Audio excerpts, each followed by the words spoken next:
بلکہ سمینہ پاشا صاحبہ کے یہ دعویٰ ہے جی کہ صنم جاوید کو مرد اہلکاروں نے تشدد کرتے ہوئے گرفتار کیا. یہ تصاویر دیکھنے کے بعد باقاعدہ اندازہ ہو رہا ہے کہ مسئلہ کیس یا گرفتاری نہیں بلکہ کسی کو بہت غصہ آیا ہے جو نکالا گیا ہے. حکومتی ترجمانوں اور کچھ اینکرز نے مسلسل ان کو نشانے پر لے رکھا تھا اور یہ اسی اشتعال کا نتیجہ ہے. تو یہ صنم جاوید کے ساتھ جو ہے وہ سلوک کیا جا رہا ہے. صنم جاوید تو چھوڑے، عمران خان صاحب کی جو بہنیں ہیں ان کے ساتھ جو سلوک کیا کہ آج حدیں تمام پار کر دی گئی ہیں. اور پی ٹی آئی جو لیڈرشپ ہے جو عمران خان کے نام کے اوپر ان کو ووٹ پڑا، وہ مطلب ہے کہ میں سمجھتا ہوں کہ وہ تو ایسے لوگ ہیں کہ جن کو شاید اپنے گلی محلے کے اندر بھی کوئی اس طرح سے نہیں جانتا ہوگا، لیکن عمران خان نے ان کو ٹکٹ دیا تو لوگوں نے ڈھونڈ ڈھونڈ کر ان کو جو ووٹ ہے وہ دیا. وہ سارے M N S M P S آج کہاں پر ہیں؟ علی امین گنڈا پور جو ہے وہ آج کہاں پر ہے؟ وہ سی سی آئی کی جو میٹنگ ہوتی ہے اس میں شرکت کرتے ہیں، اس میں جو تصویریں ہیں وہ کھینچتے ہیں. اب یہاں پر آپ مثال لے لیجئے کہ مریم نواز جو ہیں وہ بھی اس میں شریک تھے. اگر نواز شریف کو گرفتار کیا جاتا تو کیا مریم نواز جو تھیں وہ اس میں شرکت کرتی؟ لیکن علی امین گنڈا پور ہے. مطلب ہے کہ اس سے پہلے 26 نومبر کو کیا ہوا، بہت سارے سوالات ہیں علی امین گنڈا پور کے اوپر. عمران خان صاحب کی بہنوں کے ساتھ کیا ہو رہا ہے؟ ایٹ لیسٹ آپ اتنے امپورٹنٹ عہدوں کے اوپر بیٹھے ہیں، اس معاملے کے اوپر کوئی رد عمل تو دیا جائے. باہر اڈیالہ جیل کے آپ نہیں پہنچتے، کوئی نہ کوئی رد عمل تو دیا جائے کہ جو ہے وہ اس قسم کا جو سلوک ہو رہا ہے. اور پھر آخر عمران خان صاحب سے جو ملاقاتیں ہیں وہ کیوں نہیں کروائی جا رہی؟ تو پی ٹی آئی لیڈرشپ جو ہے بس سب سے اس ٹائم پر میں سمجھتا ہوں جی کہ جو اعتماد ہے وہ اٹھ گیا ہوا ہے. اور جب تک عمران خان صاحب خود یا عمران خان صاحب کی بہنیں کوئی سٹیٹمنٹ نہیں دیتی تو کوئی بھی کسی کا بھی کوئی بھی ہو عمران خان صاحب سے منسوب کسی بھی بیان کو عوام جو ہے وہ ایٹ لیسٹ بلیو نہیں کرے گی. آگے چلتے ہوئے جی خواجہ آصف کے حوالے سے بھی آپ کو بتاتا چلوں، ان پر استعفے کا دباؤ بڑھتا جا رہا ہے جی. سوشل میڈیا کے اوپر خاص طور پر ان سے مطالبہ کیا جا رہا ہے استعفے کا.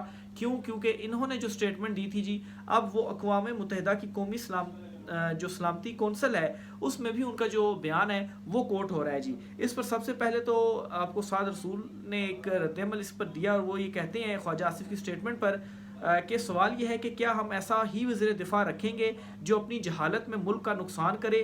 کیا ان میں شعور اور عقل نام کی کوئی چیز ہے؟ اپنی عزت کا خیال نہیں تو ہماری عزت کا ہی خیال رکھ لیں. آپ پاکستان کے ساتھ تو دشمنی نہ کریں. اب اس کا نقصان جو ہے وہ کیا ہوا پاکستان کو، وہ بھی جو سٹیٹمنٹ ہے وہ میں آپ کے سامنے رکھتا ہوں جی. پوری دنیا نے سنا کہ پاکستان کے وزیر دفاع خواجہ آصف نے اپنے ایک حالیہ انٹرویو میں پاکستان کی جانب سے دہشت گردوں کی معاونت کو تسلیم کیا. اس انکشاف نے پاکستان کو روج سٹیٹ کے طور پر ایکسپوز کیا ہے. یو این میں بھارت کی مستقل مندوب یوجینا پٹیل نے یہ جو سٹیٹمنٹ ہے جی، آج جو اقوام متحدہ کی سلامتی کونسل کا اجلاس ہو رہا تھا اس اجلاس کے اندر یہ جو سٹیٹمنٹ ہے وہ دیا ہے. تو یہ ہزیمت کا اس وقت باعث بن رہے ہیں پاکستان کے لیے خواجہ آصف صاحب. جو سٹیٹمنٹ ان کی جانب سے دی گئی ہے اس پر ایک دعویٰ یہ بھی سامنے آیا کہ پنڈی میں بھی ان کی طلبی ہوئی اور وہاں پر بھی اچھی خاصی وزیر اعظم کے سامنے ان کی جو کلاس ہے وہ ہوئی اور کہا کہ جی کہ جائیں اور اپنے اس سٹیٹمنٹ کو اب آپ خود جو ہے وہ سمیٹیں. لیکن جو انہوں نے کرنا تھا وہ کر لیا. ایک طرف یہ خواجہ آصف ہے جو اتنی بڑی جو سٹیٹمنٹ ہے وہ دے دیتے ہیں اور اس کو کیسے بھارت جو ہے وہ استعمال کر رہا ہے ان کی سٹیٹمنٹ کو کوٹ کرتے ہوئے کہ یہ خود تسلیم کر رہے ہیں.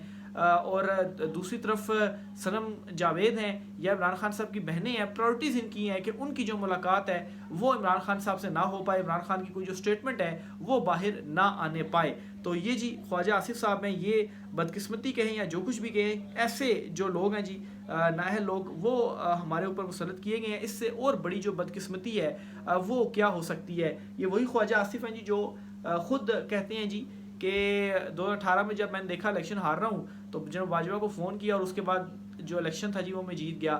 ریحانہ ڈار ان کے مقابلے میں جیت گئی تھی الیکشن، لیکن پھر اس کے بعد فارم 47 سے جاری ہوتے ہیں اور اس میں خواجہ آصف جو ہیں وہ ایک مرتبہ پھر اسمبلی میں آتے ہیں اور پھر اس کے بعد ایک مرتبہ پھر سے وزیر دفاع جو ہے وہ ان کو لگا دیا جاتا ہے.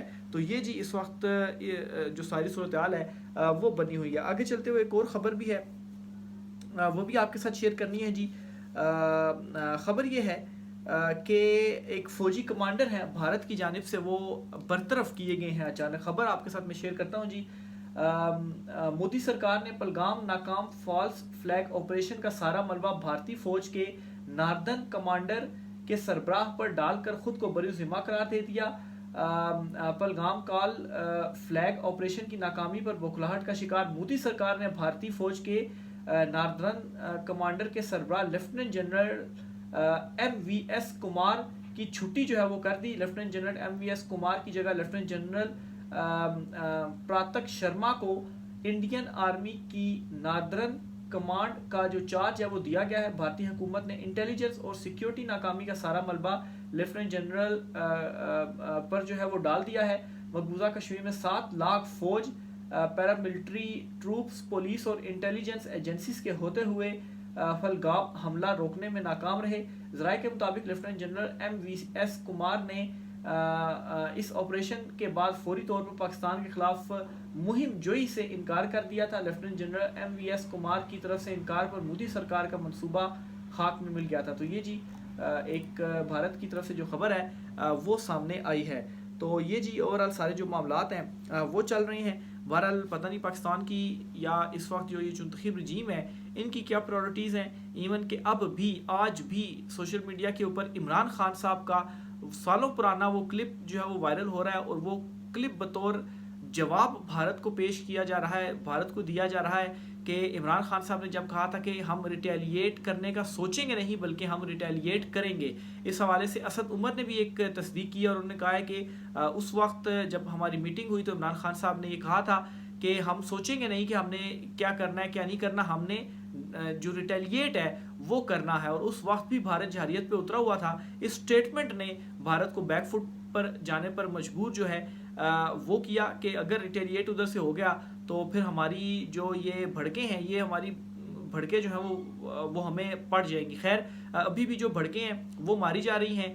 بارڈر پر وہ اپنے فوجی بھی جو ہے وہ لے آئے ہیں. جو کچھ علاقے ہیں بارڈرز کے ارد گرد کے جو ایریا ہیں جہاں پر کچھ فصلیں وغیرہ اگائی گئی تھی کسانوں کی جانب سے، ان کو بھی یہ ایک الٹیمیٹم دیا گیا ہے کہ آپ 1-2 دن کے اندر ساری اپنی جو فصلیں ہیں وہ کاٹ لیں، ادروائز یہاں پر آپ کو انٹر نہیں ہونے دیا جائے گا. اور پھر اور اقدامات یہ کیے جا رہے ہیں کہ بھارت میں سے جو کچھ پاکستانی وغیرہ مطلب ایک ٹویٹر کے اوپر ہی میں سٹوری جو ہے وہ یہ دیکھ رہا تھا کہ ایک خاتون جن کی ابھی شادی ہوئی بھارت میں اور کوئی 6-7 ماہ کا جو ہے وہ بچہ تھا ان کا، اور وہ ان کو جو ہے وہ بھارت سے نکالا جا رہا ہے. ان سے کہا جا رہا ہے جی کہ آپ جو ہے وہ بھارت سے نکل جائیں.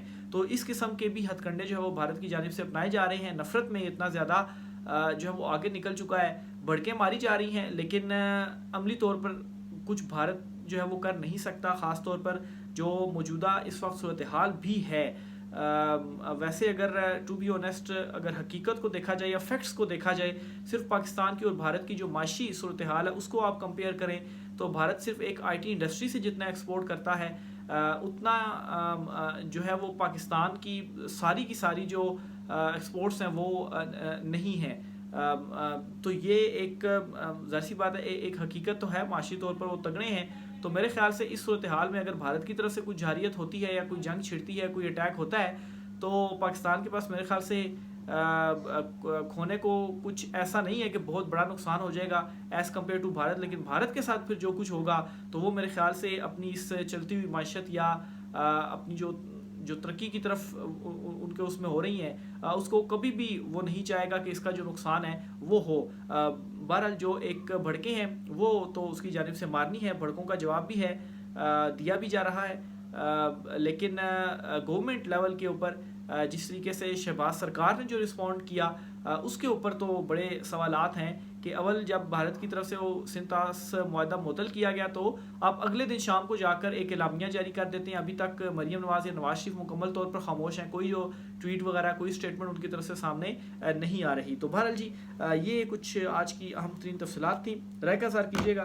آج کی ولاگ سے اتنا ہی، اجازت دیجیے، اللہ حافظ.